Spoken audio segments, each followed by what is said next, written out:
আলভারেজের চোখ ধাঁধানো গোলেই নয়, বরং আর্জেন্টাইন স্পাইডারম্যানের বুদ্ধিমত্তার কাছেই ম্যাচটা জিতে নিয়েছে আর্জেন্টিনা। ভাবছেন স্পাইডারম্যানের বুদ্ধিমত্তা কোথায় দেখিয়েছে? তাই তো মনে পড়ে এমবালোর রেড কার্ডের কথা, যেখানে মূলত ম্যাচ থেকে ছিটকে গিয়েছিল সুইসরা। আর এমবালোকের রেড কার্ড দেখানোর পুরো কৃতিত্বই ছিল অ্যাথলেটিকো মাদ্রিদ তারকার। চলুন পুরো গল্পটা খুলে বলা যাক। ম্যাচের ৭০ মিনিটের ঘটনা, ফাউলের কারণে হলুদ কার্ড দেখলেন লিওনার্দো প্যারাদেস। ঠিক তখন প্যারাদেস সহ আর্জেন্টিনা পুরো দলই রেফারির সিদ্ধান্ত মেনে নিয়েছেন।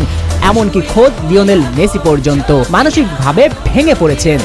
কিন্তু রেফারির ওই সিদ্ধান্তকে মানলেন না একজন, নাম তার আর্জেন্টাইন স্পাইডারম্যান জুলিয়ান আলভারেজ।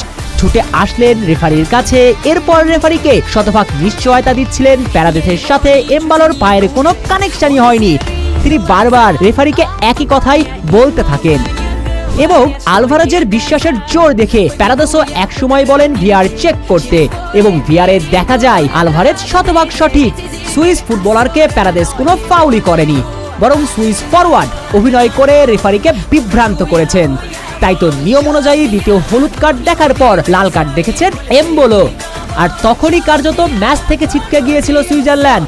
তাই তো আলভারেজের বুদ্ধিমত্তার জাদুবল ছিল এটা। এখানেই শেষ চার নিশ্চিত করেছে বিশ্ব চ্যাম্পিয়নরা।